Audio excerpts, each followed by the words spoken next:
How's everybody doing? I changed the angle of the webcam. I'm sorry for the mess in the background. It's my daughter's stuff. So today I wanted to talk about an issue that I feel is very big. I'm going to be making a series of these, I guess, rants, so to speak, just because I feel that it's something that I really need to get off my chest, and I think that it's something that really needs to get talked about. First off, the subject is going to be bullying. I'm going to be talking about different kinds of bullying and the ignorance of bullying and whatnot. The other thing I wanted to discuss with you guys real quick is if you have not seen the video, the movie, of Cyberbully, go check that out. I think it's amazing. I came into tears, and I try to be a tough girl all the time. But it's a really amazing movie. It has Emily Osment in it and a few Disney stars that you'll probably recognize.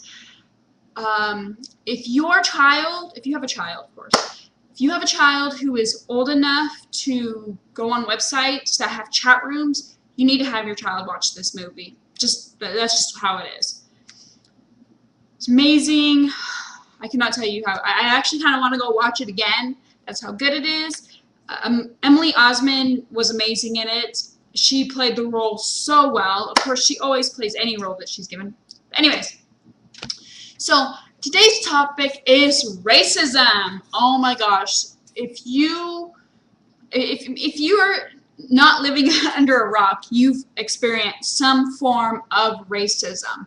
Everybody at some aspect is a little bit racist, whether it's their own race or somebody else's race. I'm guilty of it, but I don't have, I guess, hate racism.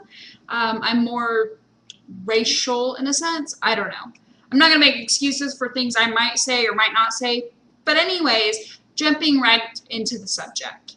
A lot of people cling to their own race and hang out with their own race, which I don't completely agree with.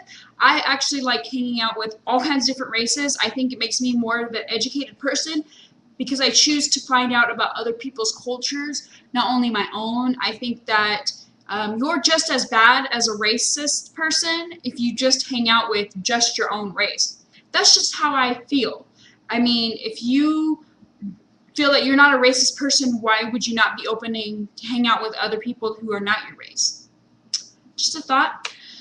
The other thing, and the big issue that America has, is they have this racist agenda against black people. I experience it every day. I live in a neighborhood where there's a lot of black people. I love black people. Love them. They're very, very good people if you hang out with the right crowd. I mean, that's for any race, though. Every race has their, lower people, and they have their very educated, very high up people. So, I mean, it all depends on what you're exposed to. But obviously, we're going to get to the subject that no person that is not African American likes to get into, and that's the N-word. Okay, let's take this apart first of all. The N-word, what does it mean? I don't like to say it personally. I think that it's degrading. I believe that society has made it to where if you're not black, you cannot say the N-word, which I think that's ignorance all in itself. Really? Are you guys really that stupid? Okay, first of all, the N-word comes from back in the Civil War when we had slavery. Obviously, blacks were slaves.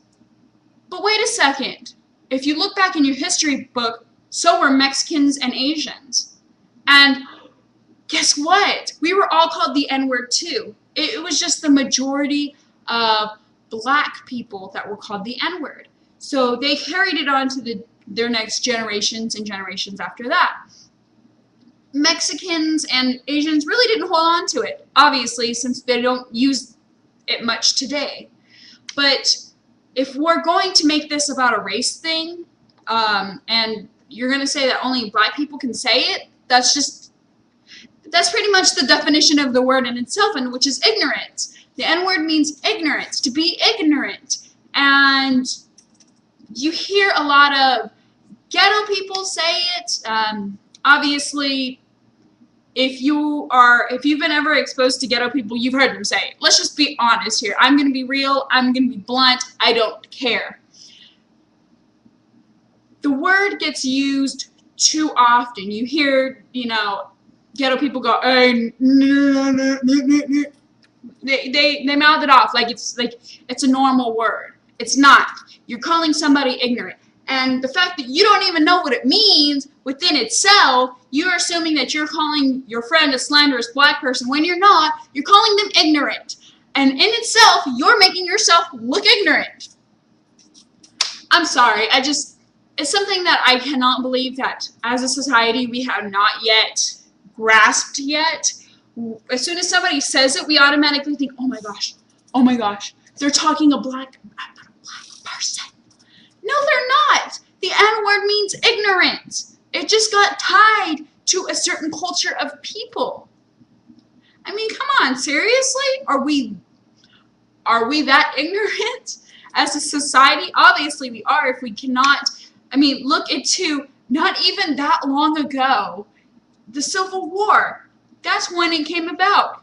I'm sorry, but wasn't that long ago. Anywho'sville, I think that we need to just drop the word. Seriously, come on. This isn't a word that we should say. We should start educating the ghetto people. And I'm not just saying ghetto black people, because it's not just ghetto black people. I hear ghetto Asians, I hear ghetto Mexican, say the N-word like it's anything. And then as soon as they get around a black person, they're like, oh no, you can't say that word. You can't say that word. What? Really? Even ghetto white people say it. Come on. You guys, it's ignorant. Anyways, I don't understand this whole racism aspect. Of course, I make fun of my own race. I think it's funny, but I don't do it to the extent that I'm hateful. I'm not hateful towards any race. I can easily say that, I might not like certain people in certain races. Well, who likes certain people in certain races? Like, you have different aspects of each person. You have the downgrade and the upgrade. You have Mexicans, for example. I'm Mexican, so I can bring this up. You have your Mexicans who are well educated, who obviously do well for themselves, and then you have your other Mexicans who are known as gang members, who are known as dirty, and a lot of people look at immigrants like they're less than. Some of them are. Some of them take advantage of the system. But some of them are just trying to make a life for themselves. They don't want to be in Mexico anymore. They want to be somewhere where they have more freedom of their lives, where they're not going to just continue getting poor, but they can actually advance in their lives. And people look at them like something negative. Should there be more of an effort for them to become American citizens? Yes. Should they try and learn English? Yeah, I totally agree with that. Being Mexican myself, I totally agree. If you're going to make a citizenship in that country, you need to speak the language. Just like if an American was going to go into Japan, you need to learn the language. It's plain and simple. Wherever you go, you need to learn that language if you're going to become a citizen of that country. I mean, I don't think that's too hard to ask. I hope you guys enjoyed this rant. I'm hoping to talk more about other things, so please stay tuned. I appreciate if you guys actually watch this whole video. I was kind of nervous doing it, but again, I'm still learning. I'm sorry about the dirty background. Next time I'll make sure it's a little bit cleaner. I'm trying to clean up as it is, and I'm studying. Anyways, this video has been too long. Thank you for surviving this whole video. I love you, and I hope you guys have a wonderful day. Enjoy your holiday, and please stay tuned, subscribe, like, favorite, help me out so I can make this a career for myself. Love you. Bye.